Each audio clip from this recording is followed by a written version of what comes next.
lecture number 25. We have discussed about the articles, memorandum, subscriber of memorandums, directors, a little bit of, we have discussed very little bit of amount about directors. Now our topic is prospectus. What is before going to study this prospectus, we should understand why this prospectus. What is the requirement of this prospectus? Who is required to issue the prospectus? And it is compulsory to issue the prospectus. These questions must come in our mind before we go through these slides. First of all, prospectus. अब like prospectus वैसे ही जब हम school में admission लेते हैं तो एक form हमको दिया जाता है और उसके साथ में prospectus अटैच होता है, बताया जाता है कि हमारे कॉलेज या हमारे स्कूल में क्या क्या अचीवमेंट हुए, कब इस्टेब्लिश हुआ था, किस तरह के फैकल्टीज़ हैं, जो पासड आउट स्टूडेंट है वो कहाँ पे प्लेस हुए हैं, किस तरह का इंफ्रास्ट्रक्चर अवेलेबल है. तो ये प्रोस्पेक्टस हम लोगों को एक जनरल आइडिया था.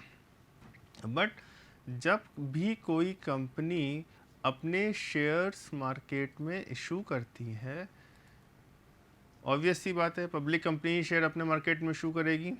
तो जब कोई public company share capital raise करती है पब्लिक से, तो अपने बारे में क्या बताएंगे कि हम क्या करते हैं. अगर आप कभी सॉफ्टवेयर कंपनीज की हिस्ट्री को पढ़ें, ईयर 99 में इन्फोसिस रजिस्टर्ड हुआ था, 2003 और 4 में टीसीएस जो कि इंडिया की सबसे बड़ी सॉफ्टवेयर कंपनी है, ये ऑनलाइन आई पब्लिक कंपनी बनी थी. तो उसके पहले मैं एक सिचुएशन आपको बताता हूँ कि जब नारायण मूर्ति, शिबू लाल जी जो कि आज भी कंपनी में डायरेक्टर हैं, मोहन दास भाई जो उस समय कंपनी के चार्टर्ड अकाउंटेंट हुआ करते थे, नंदन नीलकाणी जो कि इस समय आप लोगों ने देखा होगा कि आधार से रिलेटेड जो मनमोहन सिंह की गवर्नमेंट थी उसमें पूरा डिपार्टमेंट संभाल, ये सारे फ्रेंड्स थे. इन्होंने जब पुणे में कंपनी की शुरुआत करी तो प्रोजेक्ट्स नहीं थे क्योंकि पैसे की कमी थी. जो इन्वेस्टर्स थे जो जिनसे वो पैसे मांगते थे उनसे पूछा गया कि भाई, उन्होंने पूछा कि सर आप लोग काम क्या करते हैं.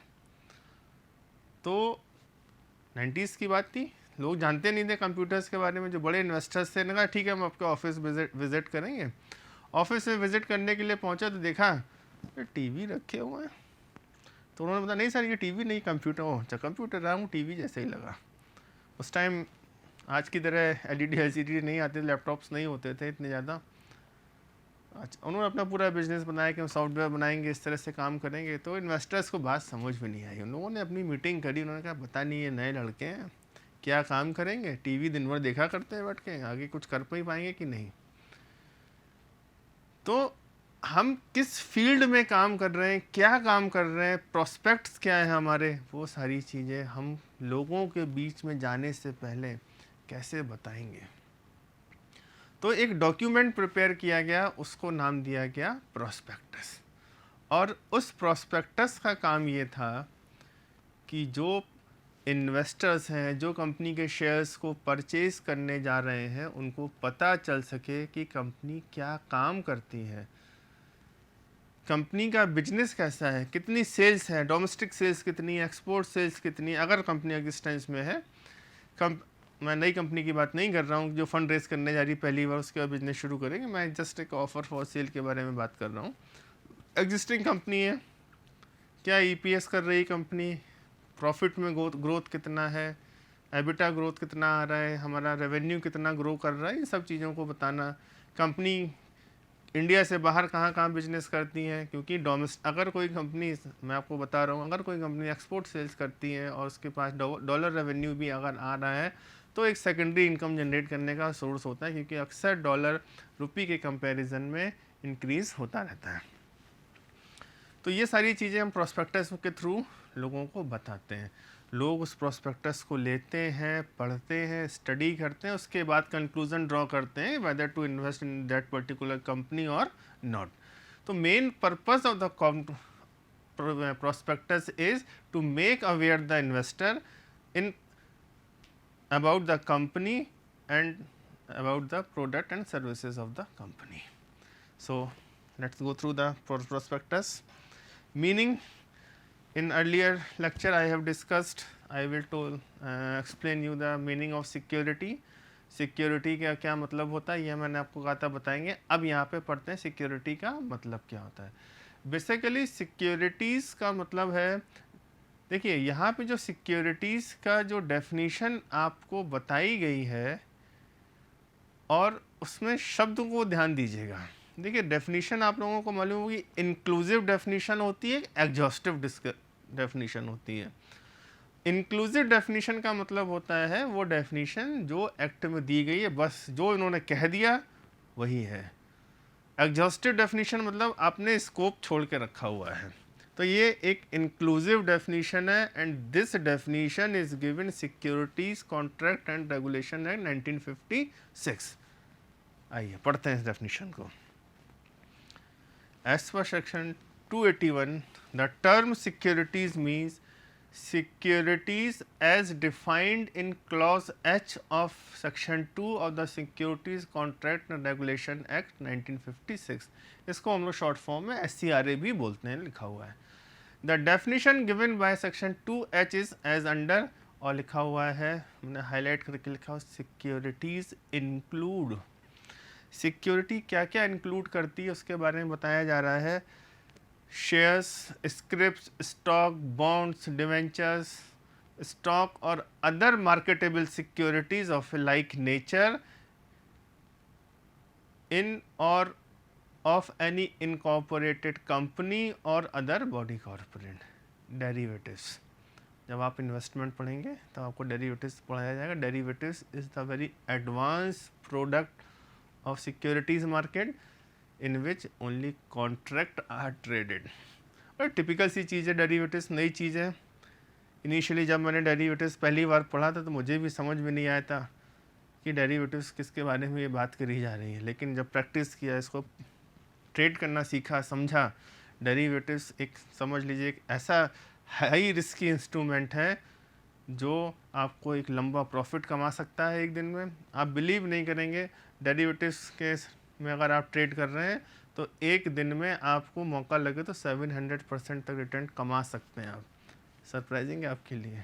और जो चीज़ आपको इतना रिटर्न कमा के दे रही है तो उतना ही उसमें रिस्क होता है, ध्यान रखिएगा. तो मोस्ट हाईली रिस्की और most advance stage of most advance product in financial market पढ़ेंगे हम लोग जब हम लोग इसको, हमारे पास पूरा एक यूनिट है फाइनल ईयर में डेरिवेटिव्स को पढ़ने के लिए, जिससे हम डेरिवेटिव्स क्या होते हैं, कैसे बनाए जाते हैं, कैसे ट्रेड किए जाते हैं, पढ़ेंगे आगे.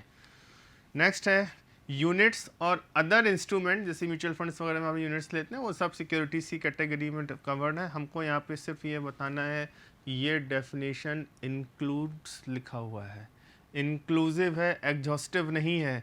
जो इन्होंने बता दिया बस वही सिक्योरिटीज़ हैं for the purpose of companies at security contract and regulation. इसके अलावा कोई सिक्योरिटी नहीं है. Security received as defined 2G एड ऑफ रेगुलेशन, जो भी सारी चीज़ें लिखी हुई हैं, reconstruction of financial assets and enforcement of securities act and interest act 2002, सारी सिक्योरिटीज़ की डेफिनेशन दी गई है इन्होंने. यूनिट्स और any other such instrument issue to the investors. Mutual funds में यूनिट इशू होते हैं. Any certificate or instrument by any issuer being a special purpose distinct entity which possesses any debt or receivable. Suppose आपने bank में FD करी तो आपको certificate दिया जा रहा है. गवर्नमेंट सिक्योरिटीज़, गवर्नमेंट ने आपसे फंड इकट्ठा किया, उसके अगेंस्ट में कोई सर्टिफिकेट दिया जा रहा है. Such other instrument as may be declare by central government to be securities and right और इंटरेस्ट इन सिक्योरिटीज़. ठीक है, कैपिटल गेन में आपको राइट एंड इंटरेस्ट के बारे में बताया जाता है इनकम टैक्स में. अब आते हैं हम लोग प्रोस्पेक्टस के ऊपर. कुल मिला के सिक्योरिटीज़ की डेफिनेशन में शेयर, स्टॉक, बॉन्ड, स्क्रिप्ट्स के बारे में बात करी गई है. हम यहाँ पे जब बात करेंगे तो हम लोग यहाँ पे शेयर कैपिटल के बारे में मेजॉरिटी चीज़ें डिस्कस करेंगे. ठीक है, और यहाँ पे जो भी बात होगी वो पब्लिक कंपनी के बारे में बात होगी, क्योंकि आपको मालूम है only public company can issue equity share capital to the general public at large. As per the definition given section 270, prospectus means any document described or issued as a prospectus and includes a red herring prospectus. पढ़ेंगे red herring क्या, DRHP बोलते हैं, draft red herring prospectus बोलते हैं, detail में पढ़ेंगे, आगे है टाइप ऑफ प्रोस्पेक्टस में। अभी तो सिर्फ डेफिनेशन ले रहे हैं। Prospectus means any document described और issued as a prospectus and include the red herring prospectus refer to section 32 or the shelf prospectus referred to section 31 or any notice, circular, advertisement or any other document, यहाँ से ध्यान दिएगा, inviting offers from the public for the subscription or purchase of any securities of a body corporate। ठीक, कि company हमारा एक offer document है जिसके through हम फंड रेज करेंगे, लोगों को हम प्रोस्पेक्टस दिखा रहे हैं, बता रहे हैं। ये डेफिनेशन है। According to the above definition following points emerge in relation to prospectus. Prospectus के बारे में कुछ आसान से शब्दों में चीज़ों को मैंने लिखने की कोशिश करी है। Prospectus is a document described और issued as a prospectus. Thus, any document which is described as a prospectus or issued as a prospectus is called prospectus. A prospectus shall include a red herring prospectus or shelf prospectus. यहाँ पे आप इस चीज़ को focus कर लीजिए, word को note कर लीजिए, रेड हेरिंग प्रोस्पेक्टस और शेल्फ प्रोस्पेक्टस क्या होता है। अभी मैं बता दूंगा तो क्यूरियोसिटी खत्म हो जाएगी समझने की। A prospectus shall also include notice, circular, advertisement, document which intend to invite offer from the public for the subscription of any security, और सिक्योरिटी में वो सारी चीज़ें जो सिक्योरिटीज एक्ट की डेफिनेशन में कवर हो रही थी, और purchase of any security of a body corporate. ठीक है, तो ये था प्रोस्पेक्टस से रिलेटेड। आपको यहाँ पे फोकस करना है shelf prospectus, red herring prospectus. ठीक, अब जैसे मैंने बताया prospectus is a offer document which is offer to general public. सामान इशू किया, लोग आए कंपनी के शेयर्स को परचेज करें। ये जो प्रोस्पेक्टस है ये आरओसी में फाइल किया जाएगा, उसके बाद सेबी में फाइल किया जाता है। देखिए एक चीज़ ध्यान रखिएगा, जब भी कोई कंपनी, पब्लिक कंपनी की बात हो रही है, बनती है और शेयर्स लेके आती है, तो वो कंपनीज एक्ट के संग संग एक बहुत ही तेज तर्रार एक्ट है, उसका नाम है सेबी एक्ट, उसमें भी कवर होती है। सेबीज एक्ट बहुत रिजिड है क्योंकि उसका काम है इन्वेस्टर्स के इंटरेस्ट को प्रोटेक्ट करना। सेबी एक्ट 1996 जब भी आप पढ़ेंगे सबसे पहले ही उसका मेन ऑब्जेक्टिव ही यही है कि स्मॉल इन्वेस्टर के इंटरेस्ट को प्रोटेक्ट करना। तो बहुत सख्ती से नियमों का पालन होता है, उसी में आप पढ़ेंगे, इनसाइडर ट्रेडिंग वगैरह सब पढ़ेंगे।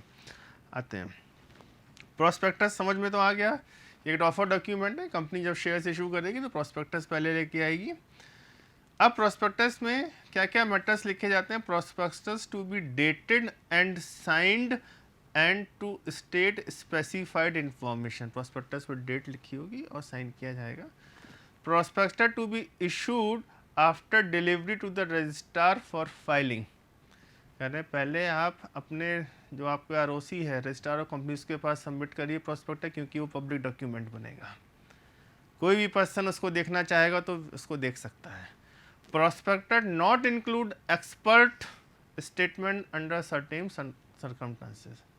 प्रोस्पेक्टस में किसी भी एक्सपर्ट की ओपिनियन नहीं जुड़ी होगी। कोई भी कंपनी का ऐसा नहीं है कि सर आप चार्टर्ड अकाउंटेंट आप बताइए आपके हिसाब से क्या इस कंपनी के शेयर्स को लेना चाहिए, या आप कंपनी सेक्रेटरी, आप एडवोकेट हैं, आप कंपनी मैटर्स में डील करते हैं, आपके पास अच्छी नॉलेज क्या है सर कंपनी के शेयर्स को लेना चाहिए, तो हम कहें हाँ भाई बिल्कुल लेना चाहिए, इसमें बहुत कंपलसरी है, बहुत ज़रूरी है, आपको लेना ही चाहिए, सब्सक्राइब कराना चाहिए।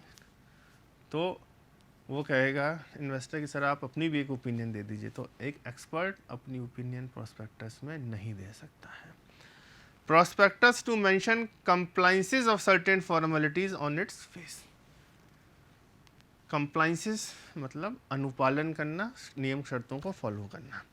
Prospectus to be issued within specified time and specified time जो भी सेबी एक्ट में, कंपनीज एक्ट में जो टाइम डिफाइंड है उसके अकॉर्डिंग आपको प्रॉस्पेक्टस इशू करना है। Punishment if issued prospectus contravene applicable provisions. ठीक, ये कुछ चीज़ें यहाँ पे उन्हें समराइज करी हैं। Public offer of securities to be in the dematerialise form, ये कंपलसरी हो गया है। आप लोग उन्हें पढ़ा होगा, जब शेयर्स इशू किए जाते हैं हम लोग एंट्री करते हैं कैश अकाउंट डेबिट, कंपनी की बुक्स में जो एंट्री करते हैं उसकी मैं बात कर रहा हूँ, आप अपनी बुक्स में कर रहे हैं उसकी डिफरेंट एंट्री होगी। अगर कंपनी को शेयर इशू करती तो एंट्री करती है क्या, cash account debit to equity share capital. तो ये कह रहे हैं कि इस सिचुएशन में क्या हुआ कि कंपनी को पैसे मिल गए और शेयर होल्डर्स को शेयर सर्टिफिकेट मिल गया। अब शेयर सर्टिफिकेट फिजिकल फॉर्म में नहीं मिलते हैं। अब शेयर्स डीमेटलाइज फॉर्म का मतलब होता है डिजिटल वे में आएंगे, आपको अपना एक डीमेट अकाउंट खोलना पड़ेगा और उस डीमेट अकाउंट में आपके शेयर्स क्रेडिट कर दिए जाएंगे। सपोज आपने एबीसी लिमिटेड के कुछ शेयर्स को परचेज किया, तो वो शेयर्स जब भी अगर आपको अलॉटमेंट आता है, आपने सपोज 100 शेयर्स बाय किए, तो वो आपके डीमेट अकाउंट में एबीसी के 100 शेयर्स क्रेडिट कर दिए जाएंगे।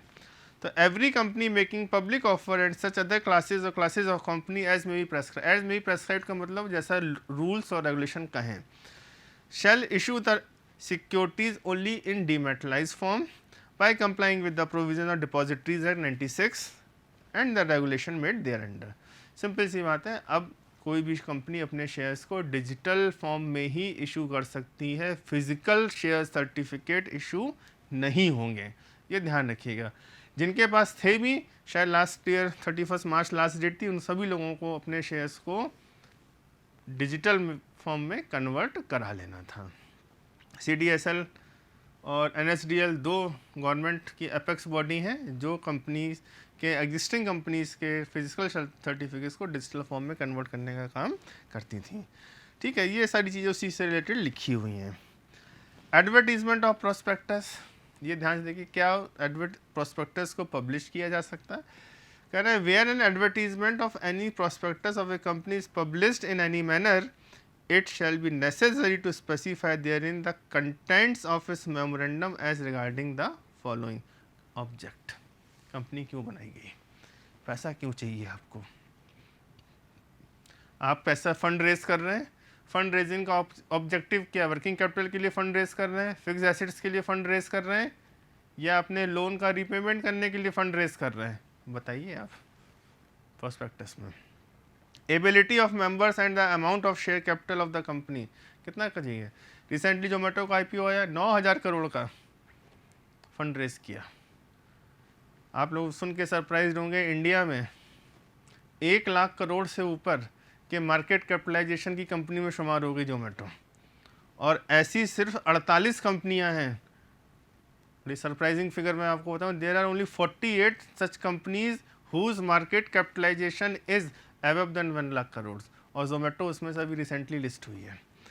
नेक्स्ट है, मैं तारीफ नहीं कर रहा हूँ, मैं बता रहा हूँ कि 48 लैक्स किस तरह से कंपनियों के बड़े बड़े IPOs आते हैं। हम लोग अभी तक बुक्स में जब फिगर देखते हैं तो 5 लाख, 10 लाख, 2 करोड़, 5 करोड़ देखते हैं, और 1 लाख करोड़ की मार्केट कैपिटलाइजेशन की हम बात कर रहे हैं। ऐसी सिर्फ 48 कंपनियाँ हैं हिंदुस्तान में। और एक आपके लिए सरप्राइजिंग चीज़ मैं डेटा दे दूँ, कभी आप देखिएगा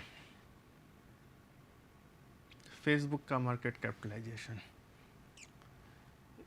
कई देश की टोटल इकोनॉमी या इतना बजट नहीं, उससे ज़्यादा तो फेसबुक का मार्केट कैपिटलाइजेशन है। तो ये है पावर कंपनीज एक्ट में कंपनीज की, आप कभी पढ़िएगा डिटेल में, इंटरेस्ट आएगा। होपफुली अगर कभी इन्वेस्टमेंट पढ़ाने का मौका मिला तो हम लोग डिस्कस करेंगे इन सब चीज़ों को। नेक्स्ट है the number of shares subscribed for by the signatories and the capital structure of the company. Capital structure आप लोग पढ़ते होंगे, जहाँ पे तुमने पढ़ा होगा weightage average cost of capital वगैरह, cost of equity, cost of डेब्ट, कॉस्ट ऑफ प्रेफरेंस शेयर्स, ये सब चीज़ें आप लोग पढ़ते आ रहे होंगे।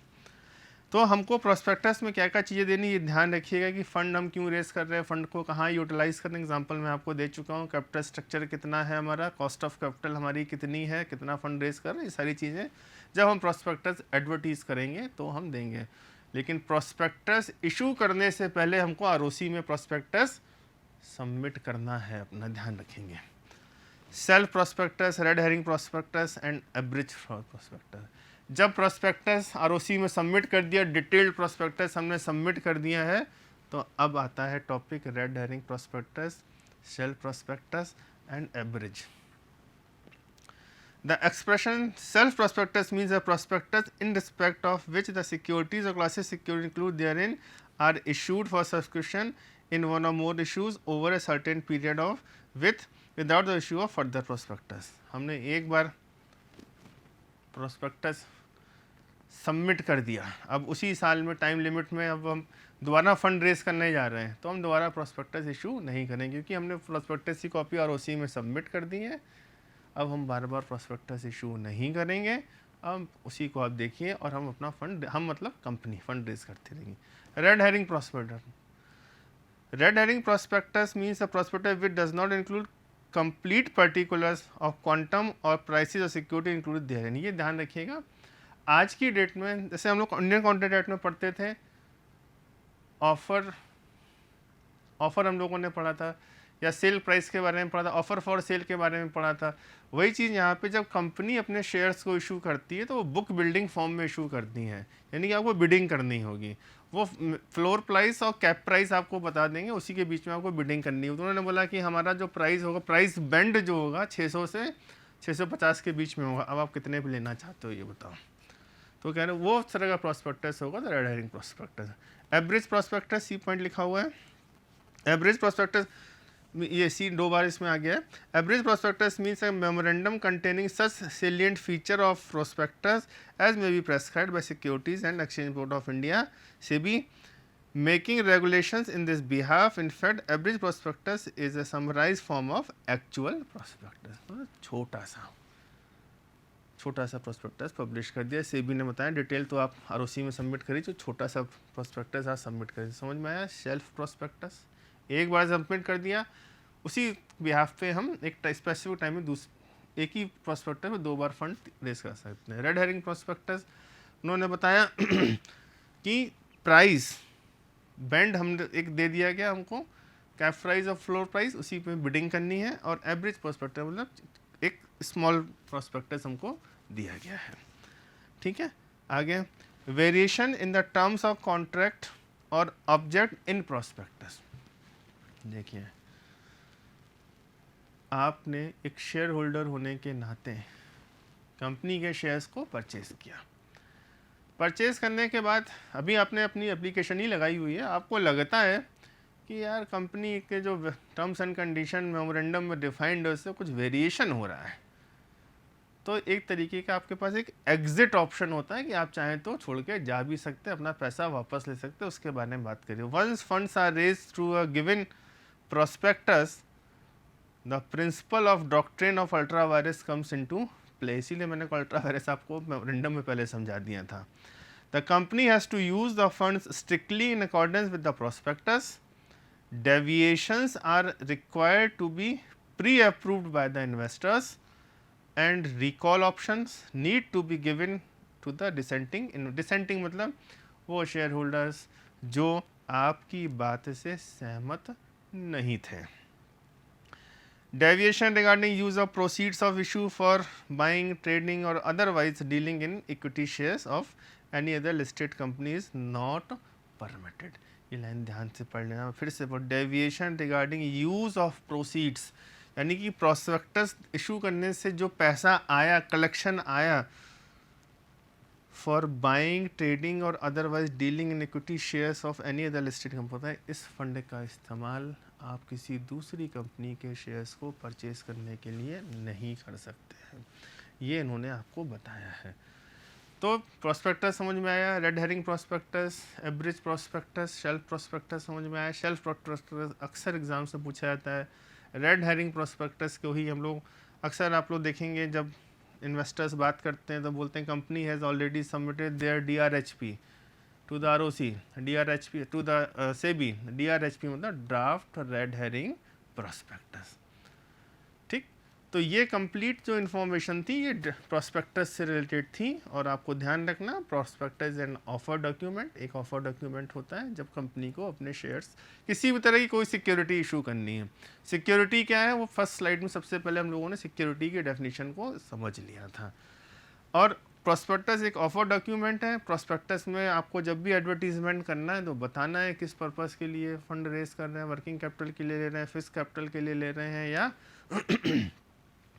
आप लोन का रीपेमेंट करने के लिए कर रहे हैं। तो सारे के सारे टर्म्स कंडीशन आपको बताने पड़ेंगे। और स्पेसिफिक चीज़, किसी भी प्रोस्पेक्टस में किसी भी एक्सपर्ट का, प्रोस्पेक्टस में एक्सपर्ट की ओपिनियन इंक्लूड नहीं हो सकती है।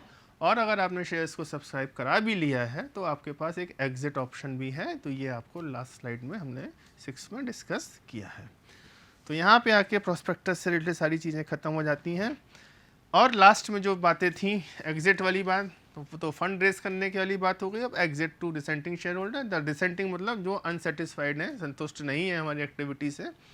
The dissenting share holder being those share holder who have not agreed to the proposal to vary the terms and conditions shall be given an exit offer by promoters or controlling shareholder at such exit price and in such manner and condition as may be specified in the SEBI board by making regulations in this behalf।